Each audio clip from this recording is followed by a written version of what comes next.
Olá, sou o autor exclusivo deste podcast denominado As Verdades. O meu nome é Tércio Vieira. A reflexão que trouxe hoje para partilhar aqui é a seguinte: uma guerra pode ser considerada justa? Este foi também o tema do título do artigo de opinião que escrevi há um ano atrás para o jornal português Observador, a propósito da bárbara invasão da Ucrânia pela Rússia. Senti-me novamente compelido, no bom sentido do termo, para fazer este podcast com o mesmo pertinente tema, tendo em conta a difícil, conturbada, polvorosa, explosiva e perigosa situação a que estamos a viver neste momento no mundo inteiro. O mundo em que vivemos está cheio de conflitos. Não precisamos estar plenamente sintonizados com a realidade política internacional para disso nos apercebermos. Basta constatarmos os alarmantes sinais que nos vão chegando de perto e de longe, através dos mídias, para compreendermos que, de facto, vivemos num mundo bastante hostil e belicoso.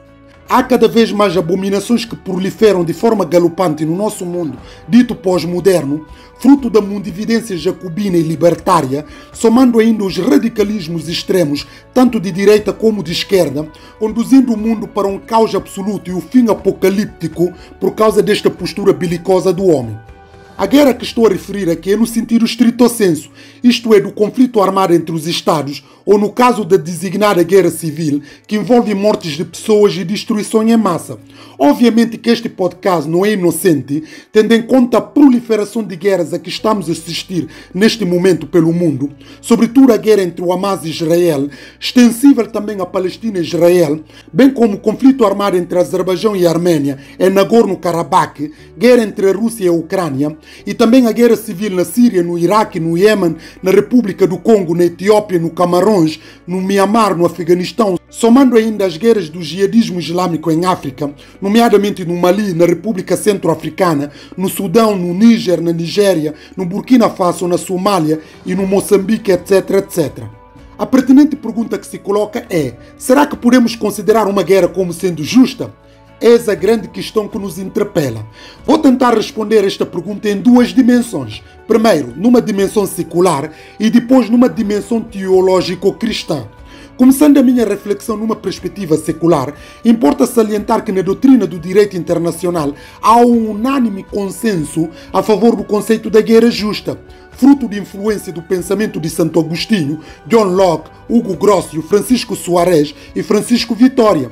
Para estes conceituados autores mundial que marcaram profundamente a nossa história política, a guerra justa serve para, que passo a citar, vingar o mal quando o Estado tem que ser atacado pela sua negligência em reparar males cometidos pelos seus cidadãos ou em restaurar aquilo que por maldade lhe foi retirado.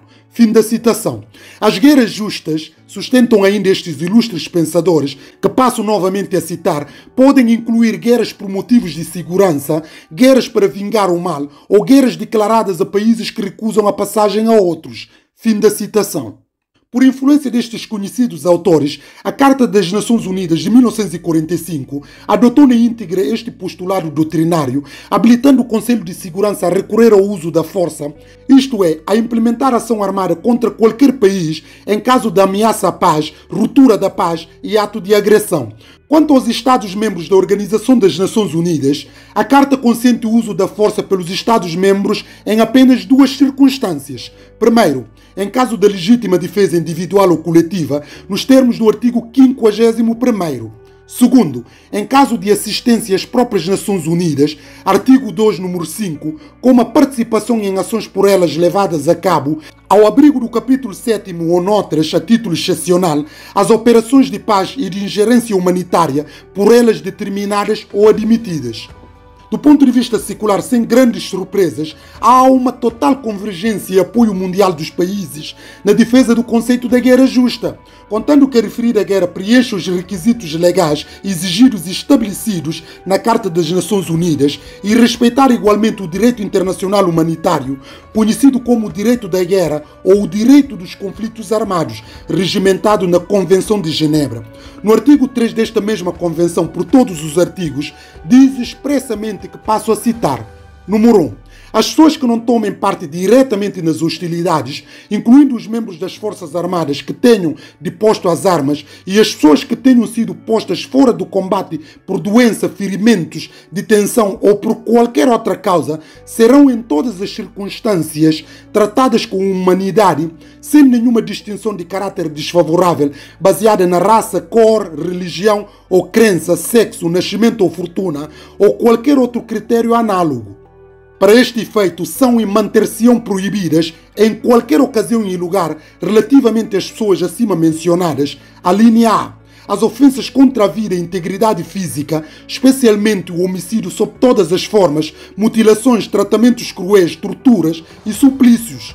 B. A tomada de reféns. C. As ofensas à dignidade das pessoas, especialmente os tratamentos humilhantes e degradantes.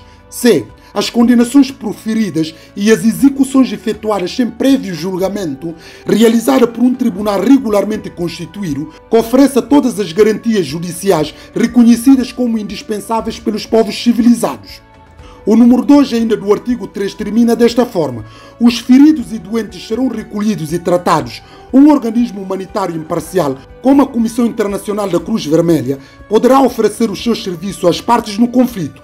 As partes no conflito esforçar-se-ão também por pôr em vigor, por meio de acordos especiais, todas ou partes das restantes disposições da presente Convenção.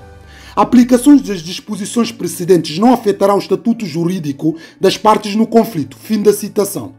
Por outras palavras, a Convenção de Genebra estabelece as regras no período de guerra, especialmente as de proteger os civis, os seus direitos e bens, na decorrência do conflito armado, no âmbito de direito internacional humanitário. Neste ponto não há qualquer tipo de dúvidas. Estamos entendidos nesta abordagem secular.